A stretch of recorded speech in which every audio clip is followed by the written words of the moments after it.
तो क्या आपका भी मसल ग्रोथ होना रुक गया है? रीज़न क्या है मसल ग्रोथ नहीं होने का? So hello guys, I am 9 days out from ICM. तो आज हम बात करने वाले मसल ग्रोथ क्यों नहीं हो रहा। तो भाई सबसे पहले तो मैं आपको सिंपल भाषा में एक्सप्लेन करता हूँ कि मसल ग्रोथ क्यों रुक जाता है। जैसे आप सपोज करो कि आप वीडियो पूरी देखने के पहले एक लाइक और सब्सक्राइब जरूर से करना। पढ़ाई कर रहे हो, आप डेली डेली एक ही चीज़ पढ़ रहे हो, तो आपके माइंड को वो पहले एक दिन, 2 दिन, 3 दिन माइंड में स्ट्रेस लगेगा, उसके बाद आपके माइंड को हैबिट हो जाएगी वो चीज़ करने की।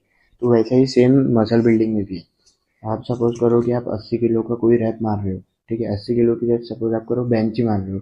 आप फर्स्ट वीक भी 80 किलो मार रहे हो, सेकेंड वीक भी 80 किलो मार रहे हो, थर्ड वीक भी 80 किलो मार रहे हो। तो स्टार्टिंग में तो होगा मसल ग्रोथ, पर आप अगर वही वेट पे स्टक कर दोगे तो आपके जो माइंड है वो स्ट्रेस लेना बंद कर देगा। आपके माइंड के लिए, आपके फिजिक के लिए वो बहुत ईजी हो जाएगा। तो मसल ग्रोथ के लिए कभी भी कोई भी ईजी चीज़ काम नहीं आती। तो आपको आपकी मसल को स्ट्रेस देना पड़ेगा, तब जाके मसल ग्रोथ होगी। तो स्ट्रेच कैसे दोगे? जैसे सपोज करो आपने आज 80 किलो से 10 रैप मारे, ठीक है। आपने नेक्स्ट वीक वही 80 किलो से 12 रैप मारने का ट्राई करो। इंटेंसिटी हाई करो। इंटेंसिटी हाई करने का मतलब ये नहीं है कि सिर्फ रैप बढ़ा दो या सिर्फ वेट बढ़ा दो, ऐसा नहीं है। ईगो लिफ्टिंग अवॉइड करना है मसल ग्रोथ के लिए।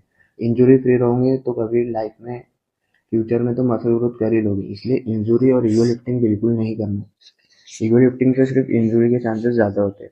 तो फिर जैसे अपन पॉइंट पे थे कि 8 रैप, 10 रैप, ऐसे आपको इंटेंसिटी हाई करते जाना है हर वीक में। अगर आप सेम इंटेंसिटी से करोगे तो कभी भी मसल ग्रोथ नहीं होगा। पहले फर्स्ट वीक, सेकेंड वीक में आपको रिजल्ट दिखने लगा, फिर जैसे ही मसल को आपकी हैबिट हो जाएगी वो वेट लोड करने की, उसके बाद मसल ग्रोथ होना बंद हो जाएगा, क्योंकि आपके मसल के पास कोई रीज़न ही नहीं है।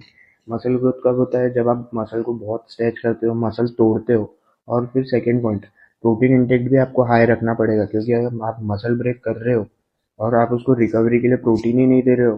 पोस्ट वर्कआउट में सबसे मेन है कि एक अच्छा क्वालिटी का प्रोटीन लो, या तो वे प्रोटीन या एग या चिकन वगैरह।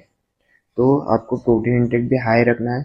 सिर्फ ऐसा नहीं है कि आप मसल ब्रेक कर रहे हो और रिकवरी पे ध्यान नहीं दे रहे हो। मसल ब्रेक के आपको मसल ग्रोथ करने के लिए रिकवरी ज़्यादा इंपॉर्टेंट है। अगर रिकवरी नहीं होगी तो मसल ग्रोथ वैसे ही नहीं होगा।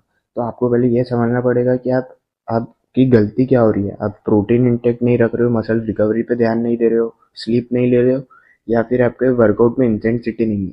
तो ये बात का ध्यान रखो। खुद की फिजिक को खुद समझो। किसी दूसरे के बताने से आप कर नहीं होगा, आपको खुद की फिजिक को खुद समझना पड़ेगा। चलो मिलते हैं कल नए वीडियो के में, नए टॉपिक के साथ। अगर आपको थोड़ी बहुत भी कुछ इन्फॉर्मेटिव लगी होगी वीडियो, तो एक लाइक और सब्सक्राइब जरूर से करके जाना।